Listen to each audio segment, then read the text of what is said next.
Investigators say a key piece of evidence left at the scene led them to this man, Khalil Hayes. But while on the way to the hospital, investigators say the suspected bank robber managed to escape and hasn't been seen since. March 2nd, 2023, Southeast Baltimore. 911 dispatch receives a panic alert from the West Banco Bank. A silent alarm, 531 South Conklin. West Bank, Keaton, panic alarm, the teller hold up alarm. Inside, a teller has pressed the silent alarm after investigators say a man passed her a note. You have 10 seconds to hand $10K to me or people will die. Don't make noise. The teller understands that they are in fear of their life, so they put some cash into a bag. More than $2,000 in cash. The suspect takes the money and runs. For one male, slim build, black hoodie with a white hoodie underneath, westbound on Fleet. He didn't display anything, but he kept his hands in his pockets and he passed the note stating he was going to start hurting people for killing people. At the scene, the teller tells police the suspect's face was covered, but described a unique circular tattoo on his right hand. Investigators also paying close attention to the demand note.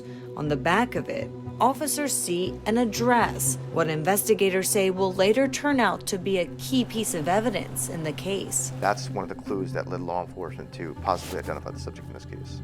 April 14th, 2023. 6 weeks after the bank robbery, investigators say a masked man walks into a nearby PNC bank. His motive, they believe, was to rob it. But something spooks the suspect and he flees. An officer responds, and while canvassing the area, spots a man who they say matches the suspect's description. The subject immediately took off on a scooter. Eventually, it led to a foot chase, and law enforcement was able to corner him down. The man is identified as 24-year-old Khalil Hayes. Investigators say the officer notices Hayes has a circular tattoo on his right hand, then realizes his listed address is the same address police found on the back of the demand note left at the West Banco Bank. Let's go back to that note. On the note, there was an address.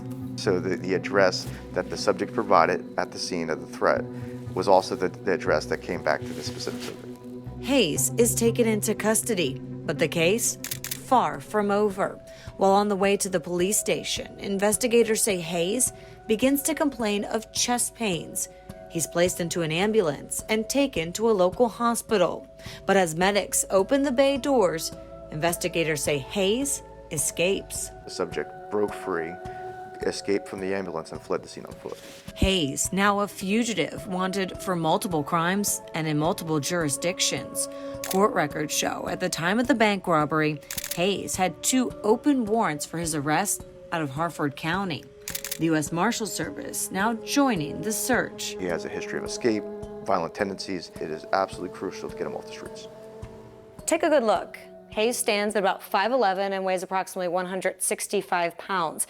Investigators say he's known to frequent parts of Baltimore City, as well as Harford County, specifically Bel Air and Edgewood. If you have any information regarding his whereabouts, you're asked to contact the U.S. Marshal Service. The tip line number 1-877-WANTED-2. Or you can contact agents directly at 202-819-5058. Remember, you can always remain anonymous and you could earn a reward. I'm Alexa Ashwell, and this is Maryland's Most Wanted.